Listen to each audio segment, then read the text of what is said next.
you have an idea to start out a book, and then as you get writing, other ideas come along, and an initial idea that you thought was going to be a bedrock may not turn out to be a bedrock.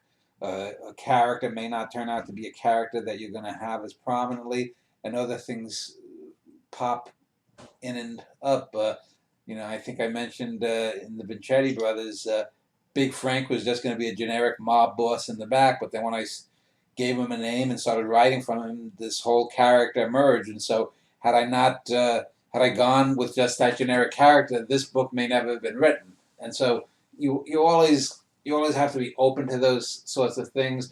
The Carla Marivelli character I told you, I sort of based upon this character by this actress Sarah Brown on General Hospital that she was playing, and so forth. There's so many things that you can pull in things from. Tony Luft started out as a joke about the actor Joey Luft, who was Judy Garland's talentless son, and I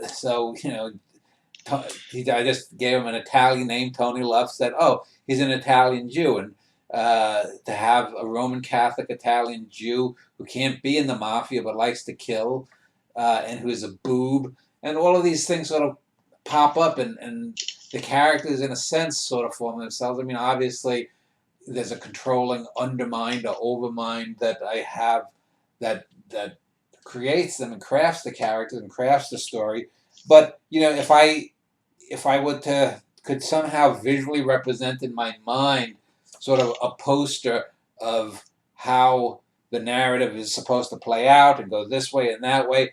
I mean, I eventually get to around the same place where I hope to do. I eventually touch pretty much all the bases and then some of what I wanted to touch. But in another way to look at it, it's often quite vastly different. But it's usually always better because it's richer, because I'm open to that change. And many artists are not open to that change. At this job that I'm working at the schools, when I have downtime at the end of the night, when I finish, I sometimes am cleaning in a classroom, and I'll flip open a book here or there. I flipped open a book of Jhumpa Lahiri's short stories, or no, a novel, The Namesake, and what a goddamn lifeless book.